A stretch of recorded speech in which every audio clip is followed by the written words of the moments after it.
Hi everyone. I just want to talk a little bit about my machine setup before I start sewing on the bag. So for this bag I'm going to be using a 15K machine. I call it my birdie because there's the birdie. I like the bobbins on this machine because they're quite wide. It means I can load up quite a lot of thread on the bobbin. It also means, with a bit of luck, I'll only need one bobbin of thread to make this bag. You're not only doing the stitching on the bag, but you're top stitching as well. So I find one bobbin's enough. Although I always make about a bobbin and a half for a medium-sized bag, just so I know that I've got enough and I'm not going to play roulette with a bobbin. The stitch length, I have it at just under half on this type of machine, so not too short, but we're not going with a really long stitch. When you're based stitching, you should use a really long, like the longest stitch that you've got. I tend not to do that. I just set my stitch length and just use that same stitch length for the normal stitching and top stitching and basting, only because I don't want to be moving that stitch length about too much in case it starts to mess up my tension. So I'm going to be just winding this bobbin up, but the other thing I just want to talk about is the feet that I have for my birdie. So I have 2 feet. I have slightly thinner one, and it's hinged. And I also have an older type of foot. It's not hinged. This is actually off of a 28K machine, but it fits fine on the birdie. But as you can see, the little teeth, what would you call them, teeth or tongues? I'm not too sure. The sticky outy bits. This one is thinner than this one. This is a 1/8 of an inch.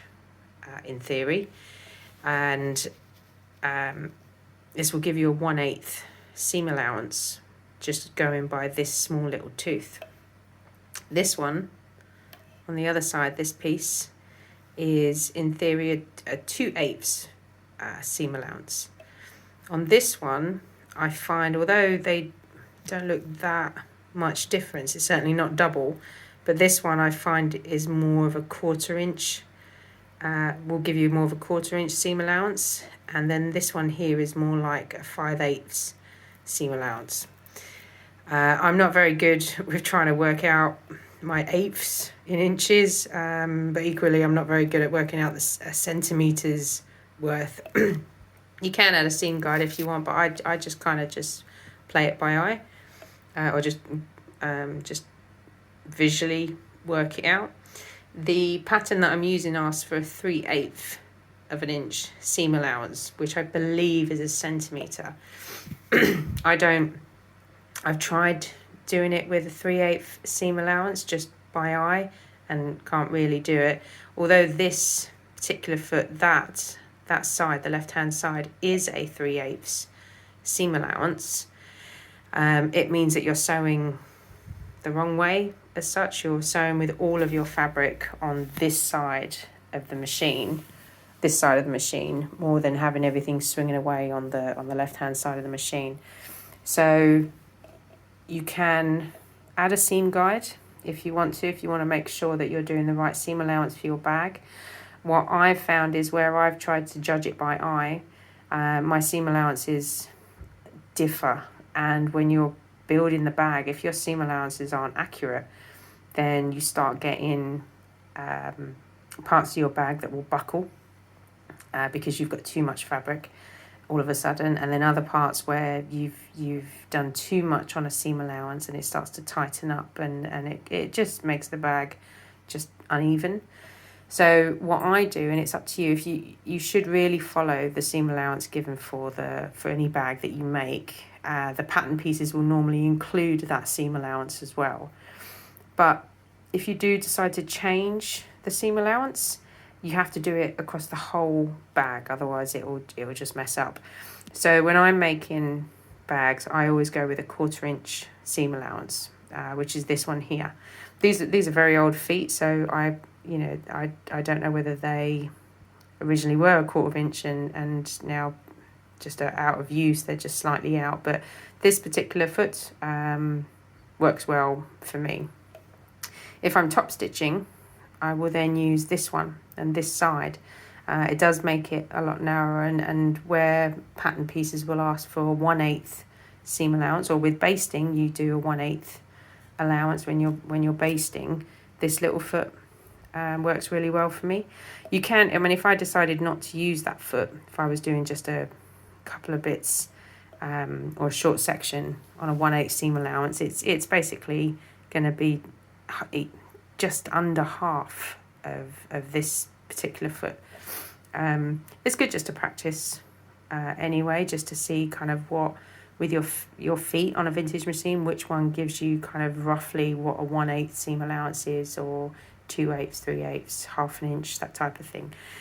These machines do work on inches rather than centimeters, but you can kind of work it out as you go along, as long as whatever seam allowance you choose, if it's not the pattern's given seam allowance or recommended seam allowance, that you at least do exactly the same throughout the whole bag making process. The other thing I want to just talk about is the zip.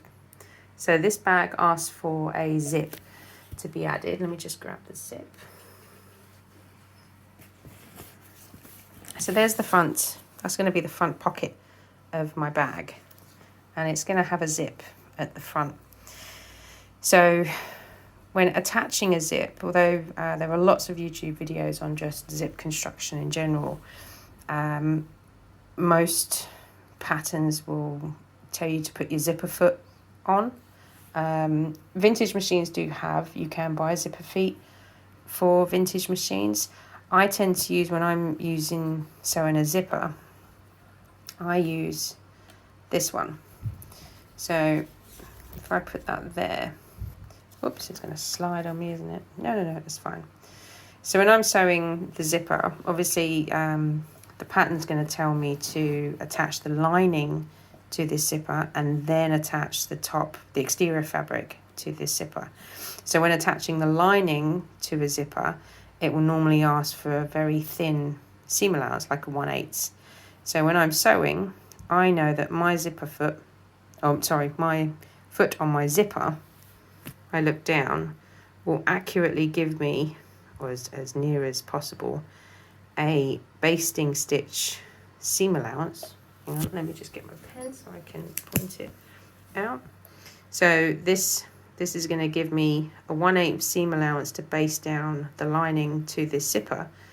But this one, because it's quite thin, or it's supposed to be a 2/8 of an inch, but it butts up really nicely to the zip. Obviously it depends on the zip that you get, but that's why I find that this really works well for me in terms of basting the zip. When it then comes to attaching the exterior piece, and obviously you're then going to want to sew a lot closer to the zip, that's when I'm doing it the other way round. And if I put it that side, when I'm then sewing, I've then got it works out at about 1/4 of an inch seam allowance on this side, and then this shorter piece is as close to the zip as you can. Obviously with the zipper foot you can get really close, and if you were doing like an invisible zip, you'd want to get as close. You'd want that needle right on the zip teeth. But for me, I find that just using this particular foot right next to the zip gives you a really close edge to the zip, and it does make it neat. Now if I just, I'm not sure where I put it. So bearing that in mind, I'm now just going to go to the front page, and you can see even with the way that has been sewn, you've got the zipper teeth. Let me just get my pen. You've got the teeth, the zipper, and then there is a gap, and then you've got the fabric. So that is about a 1/8. So when we look on here, that's where it's going to be. So that it doesn't matter that you don't have a zipper foot, but if you do have a foot for your machine, that it doesn't have to even be a hinged one, but as long as it's got the thinner arm or tongue or whatever it is that sticks out here, as long as that's the thinner piece, then it will work either side of your zip.